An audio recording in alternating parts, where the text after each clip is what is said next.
Évocation du soir, numéro 1. Question qu'on m'a posée aujourd'hui. Est-ce que tous les chemins mènent à Dieu? Entre parenthèses, est-ce que nous serons tous sauvés?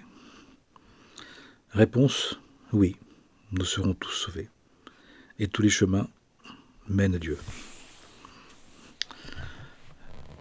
Ce qui veut dire que nous sommes tous dans un chemin de retour, un chemin de repentir, un chemin de retrouvailles avec le divin, même si on ne le sait pas, même si on ne le veut pas. On est tous dans un enfant de Dieu, quelles que soient nos conditions de vie, quels que soient nos choix de vie. Même celui qui est le plus éloigné, même celle qui est le plus éloigné. Il y aura toujours la possibilité de revenir. Pas de la même manière, en devant réparer, en devant se repentir, en devant faire les efforts nécessaires. Mais dans tous les cas, il y a la possibilité de revenir vers Dieu et de se rapprocher, de s'accomplir. Ça tombe bien puisque, à vrai dire, c'est ce qui se passe actuellement. C'est la situation dans laquelle nous sommes. Tous, sans exception. Nous sommes tous dans la voie du retour, dans le chemin de rapprochement, dans le chemin qui nous ramène à Dieu. Il y a une seule voie, celle que le divin a mis en place, une voie unique. Et dans cette voie unique, il y a des tas de chemins, des tas de situations.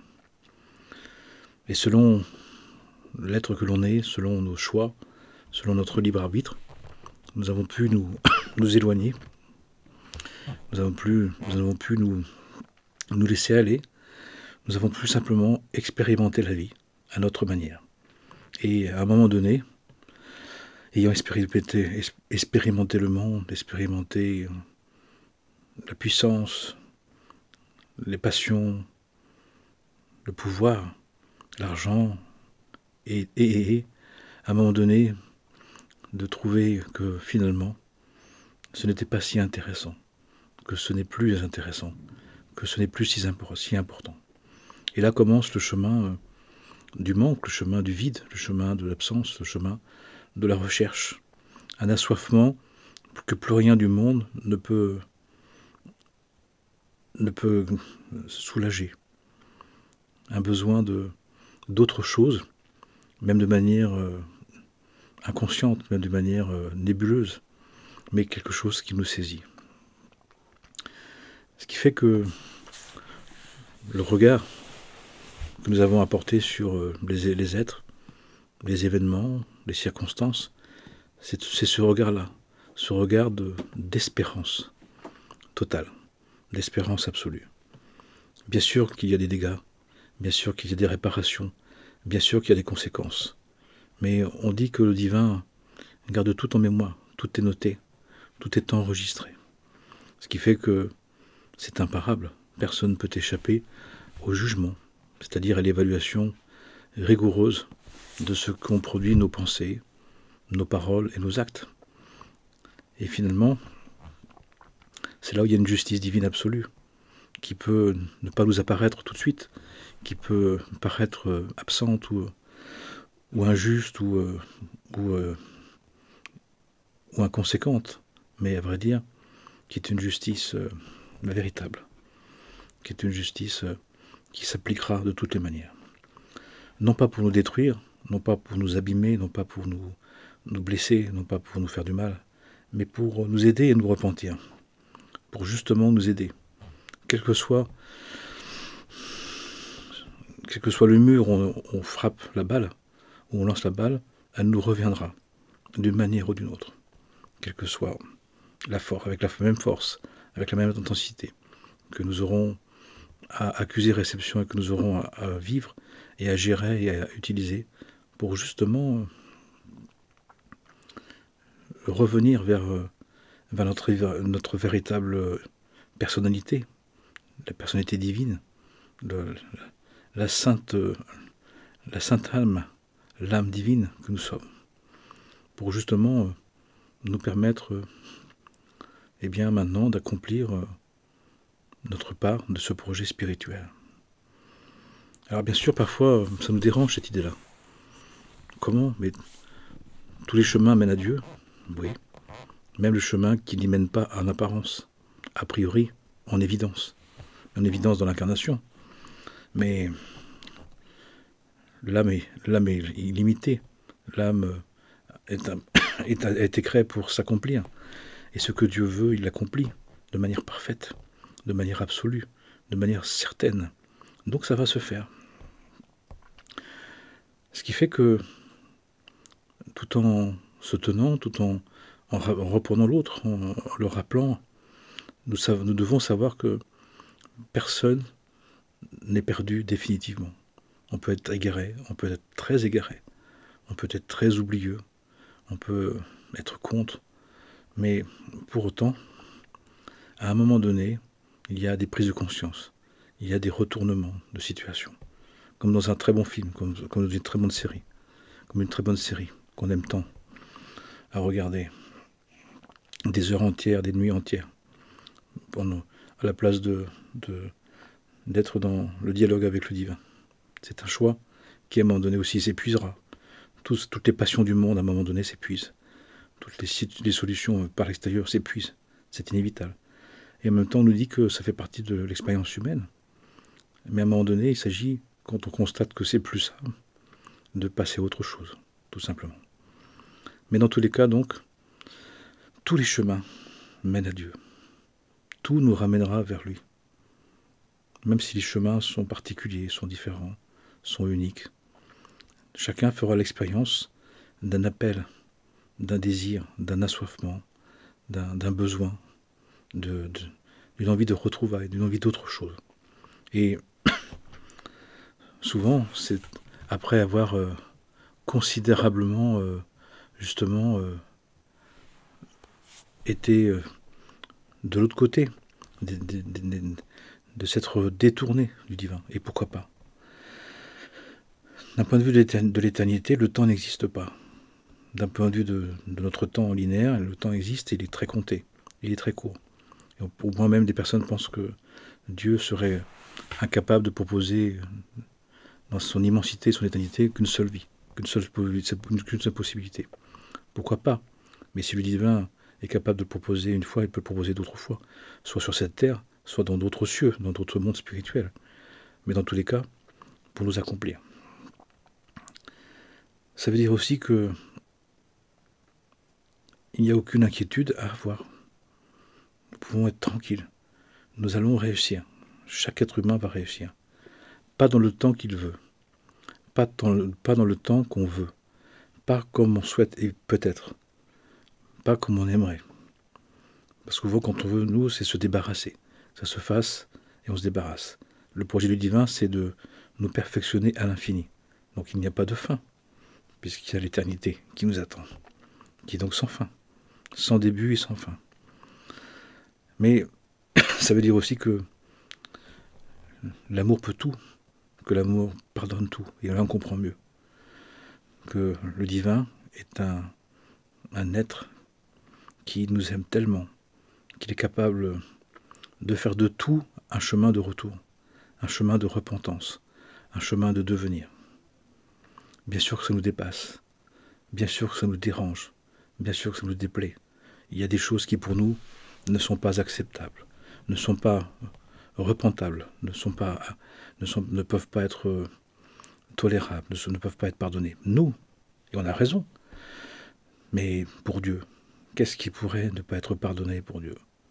Alors certains aiment à croire que leur Dieu, puisqu'ils y croient, leur pardonnerait, et que le Dieu des autres ne le pardonnerait pas, que ceux qui ne croient pas comme eux, ils ne seraient pas justement pardonnables. Mais ça, c'est des racontages humains, ça, c'est des limitations humaines. Mais le divin, béni soit-il, est un être de toute bonté, de toute miséricorde, de tout amour, qui est capable de tout pardonner. Mais pardonner, c'est pas effacer. Ah, pardonner, c'est pas effacer. Le divin n'efface pas. Le divin dit, d'accord, je t'ai donné le libre arbitre, tu l'expérimentes au plus loin, le plus possible, sans Dieu, sans sa présence, sans sa volonté, sans son désir. Et à un moment donné, tu vas revenir. Mais pour revenir, le chemin du retour, c'est le même chemin, mais dans l'autre sens. Donc on connaît le chemin, on l'a parcouru. Et sur ce chemin, on a laissé des traces, on a laissé des événements, on a blessé, on a tué, on s'est mal comporté, on a menti, on a abusé, on s'est débauché, on a idolâtré. Il va falloir réparer. À chaque étape du retour, il va falloir réparer. Il va falloir reconnaître, il va falloir assumer. Et comme encore une fois dans l'éternité, eh bien, ça prendra le temps que ça prend.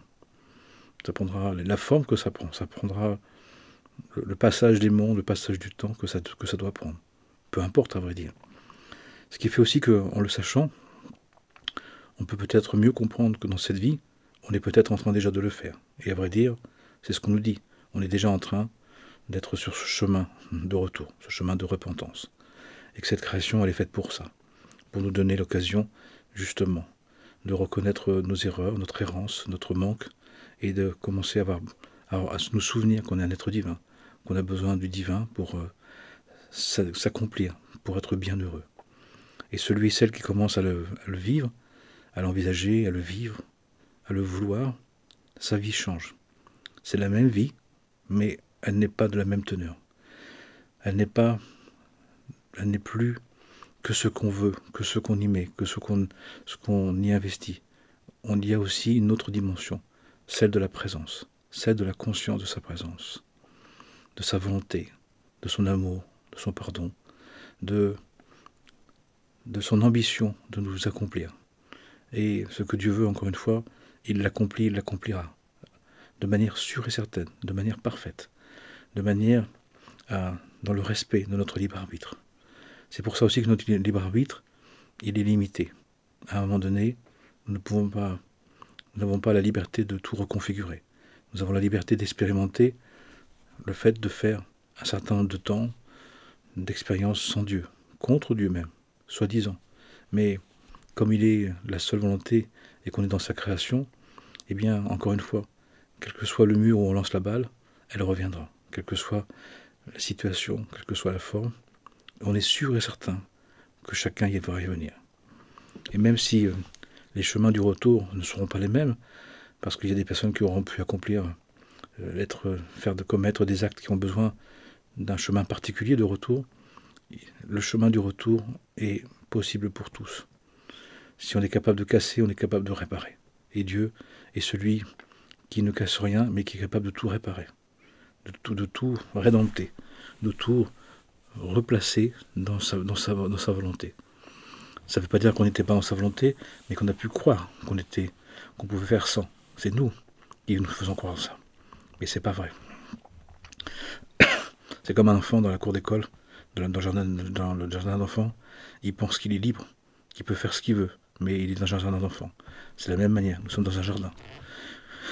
Nous sommes dans sa création, qui fait que il a sa justice est absolue.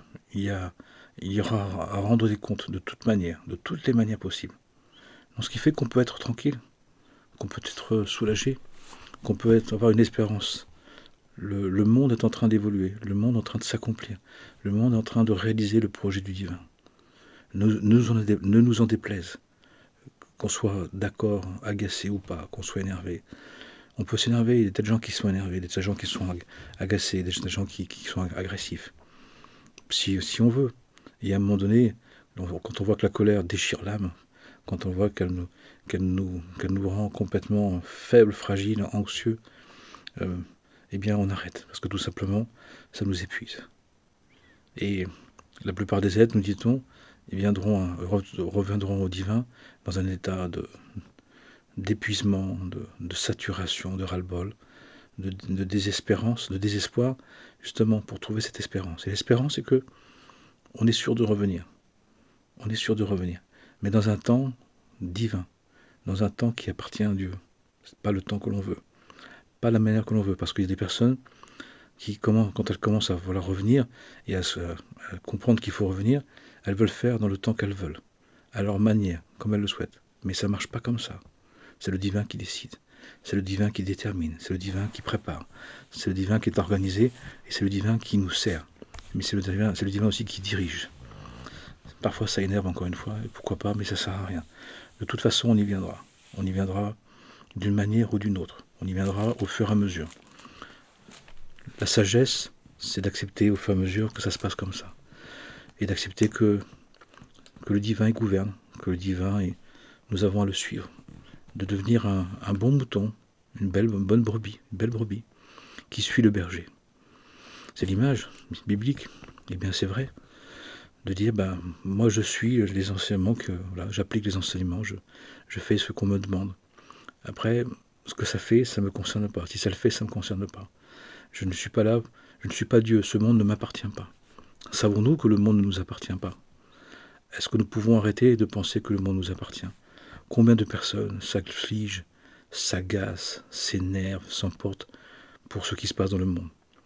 Ils se prennent donc pour Dieu, parce que ce monde appartient à Dieu. Ils pensent qu'ils peuvent agir, qu'ils peuvent changer les choses, au point d'être insupportables pour leur entourage, d'être agressifs avec leur entourage, d'en vouloir au monde, d'en vouloir aux autres, d'en vouloir, au lieu de prendre soin, au lieu de faire la part qu'on leur demande de faire. On nous demande de prendre soin, on nous demande d'aimer notre prochain. On nous a jamais dit qu'on était maître du monde, on n'a jamais dit qu'on avait le pouvoir d'intervenir. On nous a jamais dit que le divin ne se gérait pas ce monde, au contraire. Ce monde appartient à Dieu, il en fait ce qu'il en veut. Que ça nous plaise ou non, qu'on comprenne ou pas. Et alors, au bout d'un moment, peut-être il s'agit de faire la paix, d'arrêter de vouloir comme on veut.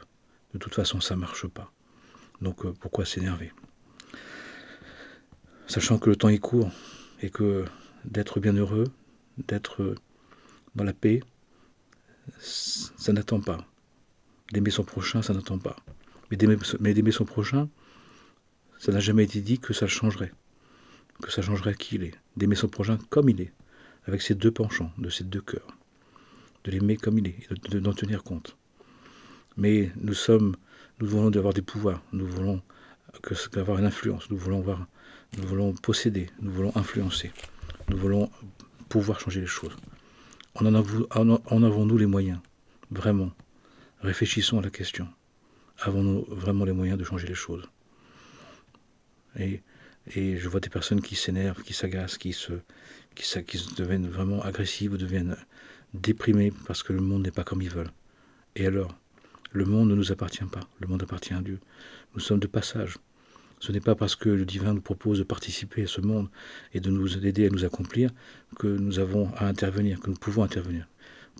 Ce monde ne nous appartient pas. C'est Dieu, il fait de ce monde ce qu'il veut. Tous les maîtres le disent. Si vous avez côtoyé un maître, il le dit, mais qu'est-ce que tu as à faire de t'agacer pour ça, de t'énerver pour ça? Tu crois que tu peux faire quelque chose? Tu crois que le monde il t'appartient? Tu crois que Dieu ne sait pas ce qu'il fait? Comment un croyant peut croire ça? Il y a des gens que je rencontre qui croient en Dieu et qui pensent que le monde est sous le joug des autorités, des pouvoirs, des dominations du monde. Que ce monde est sous le joug d'un personnage qui ne serait pas Dieu. Mais si Dieu existe, Dieu est la seule volonté. Mais le livre de Job nous dit que Dieu, dans ce jeu-là, il nous a mis un adversaire. Un adversaire, pas un ennemi. Mais si nous n'acceptons pas cette adversité, on la rend ennemie. Mais il y a un adversaire, mais il est ontologique, il est prévu. L'adversaire est prévu. L'adversaire est là pour nous éprouver. Pour éprouver quoi? Notre foi. Pour qu'on dise, mais de moi-même je peux rien. De moi-même je sais rien, de moi-même je veux rien. C'est Dieu qui sait. À moi il se passe ça, d'accord? Que la volonté de Dieu s'accomplisse. Que Dieu intervienne, que Dieu fasse. Que voulez-vous faire d'autre que ça? En quoi de nous agacer, de nous affliger, sert le monde, sert à changer le monde? En quoi?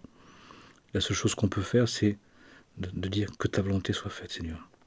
On te reconnaît comme étant le maître de la vie.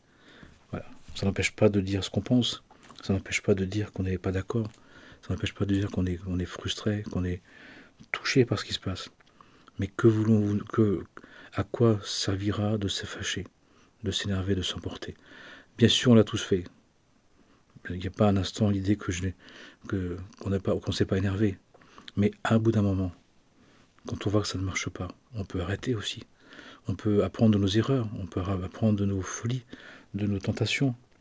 De dire, mais finalement, ça ne marche pas. Parce que finalement, le divin, il s'occupe très bien de ce monde. Il en fait ce qu'il souhaite, ce qu'il désire, ce qu'il a envie. Et c'est très bien comme ça. Ça veut dire aussi que, on pourrait dire, croire ou maudire, ou bénir ou maudire, choisis. Il nous faut choisir. Et on voit bien que il nous faut choisir. Il nous faut choisir à chaque instant, dans chaque situation, dans chaque circonstance, de bénir au lieu de maudire. On dit qu'on a le choix entre les deux, mais il nous faut choisir. L'idée, c'est de choisir et de rester sur un choix. Et le chemin spirituel, le chemin de divinisation, de spiritualisation, de sanctification, c'est de choisir de bénir, qui enclenche d'être compatissant, d'être bénissant, d'être aimant. Pourquoi? Parce qu'on reconnaît que Dieu est la seule volonté. Il est celui qui réussira à ramener chacun à son heure, chacun à sa manière, chacun comme il le souhaite. Puisque tous les chemins ramènent à Dieu, que tous les chemins sont sur la voie unique, sont dans la création unique, sont le projet unique du divin. Et que son amour est absolu, son amour est parfait. Donc tout sera récupéré, tout s'accomplira selon sa très sainte volonté. Donc on peut dire, tranquille, plus d'inquiétude, de la paix, la sérénité. On n'est pas dupe de ce qui se passe, on n'est pas dupe de ce qui ne va pas, on n'est pas dupe qu'il y ait des choses qui ne tournent pas rond pour l'instant. Mais le divin laisse le temps à chacun, à chaque personne, à chaque circonstance, à chaque nation, à chaque peuple, pour revenir. Il veut que le cœur retrouve le sens du sacré, pour chacun, pour chaque situation. Bien sûr que ça nous dépasse, bien sûr que c'est violent, bien sûr que parfois c'est insupportable, que c'est inacceptable. Et pour autant, si on a foi en Dieu, on a à dire, simplement dire, Seigneur, je te fais confiance. Malgré tout, après tout, je te fais confiance. Tu es mon Seigneur, tu es mon Maître, tu es mon Roi, tu es mon Créateur, tu es celui qui peut tout. Parce que c'est vrai, tout simplement parce que c'est vrai. Parce que c'est la meilleure option. Une fois qu'on s'est fâché, qu'on s'est énervé, qu'on a déprimé, qu'on est devenu addict, qu'on a chuté, qu'on s'est énervé, qu'on a été agressif, qu'on a voulu avoir du pouvoir, qu'on a tout tenté, qu'est-ce qui reste au final? Il suffit d'écouter les sages, d'écouter les saints, d'écouter les anciens. Qu'est-ce qui reste? C'est l'acceptation. Ou alors la déception. Il y a des êtres qui sont dans la déception, dans l'amertume, dans la rancœur, dans la haine de soi, la haine des autres. Pourquoi pas? C'est un chemin aussi de retour, mais c'est un chemin fait de venin, d'amertume, et qui ne change rien, à vrai dire. Ça ne change pas la volonté divine, ça ne change pas ce qui doit se passer. Alors on a une autre option, c'est d'accepter que ce qui se passe est sous le regard de Dieu, est porté par sa très sainte volonté, et que lui, il sait. Il sait ce qui se passe derrière les écrans, derrière les situations, derrière tout ce qui se passe, lui, il sait. Nous, on ne sait pas. En acceptant de ne pas savoir, c'est d'accepter de mieux croire, d'avoir cette bouée de sauvetage, cette bouée en pleine mer. Parce que parfois, nous sommes comme en pleine mer. Nous n'avons pas d'horizon. Nous ne savons pas où est la terre. Nous sommes perturbés. Nous avons peur des hauts fonds. La seule chose, c'est de s'accrocher à cette espérance. Pourquoi? Parce que Dieu a créé ce monde. Et celui qui est le créateur est celui qui a les règles du jeu. Celui qui sait pourquoi, qui sait comment, qui sait quand. Nous, on ne sait pas. À partir du moment où on ne sait pas, eh bien, on préfère attendre. On préfère adhérer librement à sa très sainte volonté qui nous met au défi, de savoir, d'accepter de vivre dans cette hyper confiance en Dieu, alors qu'on ne sait plus rien du tout, alors qu'on ne peut plus rien du tout. Et si on regarde de manière sage, si on regarde de manière sensée, c'est la meilleure option. C'est la meilleure option pour ne pas devenir fou, pour ne pas devenir malade, pour ne pas se foutre en l'air, pour ne pas déprimer, pour ne pas délirer. c'est de dire, il y a quelque chose, ce monde me dépasse mon entendement.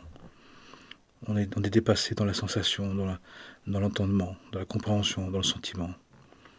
Alors soit qu'on dit que ça n'est que ni tête, mais ça n'est que ni tête alors. Ou alors que c'est que du naturel, mais dans le naturel, c'est la loi du plus fort. C'est ce qui se passe, donc pourquoi ça a été né? Ou alors, il y a une autre option. C'est qu'il y a un projet divin qui, en apparence, est incompréhensible, en apparence, n'a pas de sens, mais quand on étudie les textes, quand on étudie profondément les textes, et quand on cherche suffisamment, on trouve. Il est dit, celui qui te dit qu'il cherche, qu'il n'a pas trouvé, c'est qu'il n'a pas suffisamment cherché. Mais celui qui dit qu'il a trouvé sans chercher, c'est un menteur. Celui qui dit j'ai cherché, j'ai pas trouvé, c'est un feignant. Mais celui qui cherche vraiment va trouver. Va pas trouver simplement une nouvelle conception, parce qu'une conception ne suffit pas à vivre dans un monde qui nous dépasse.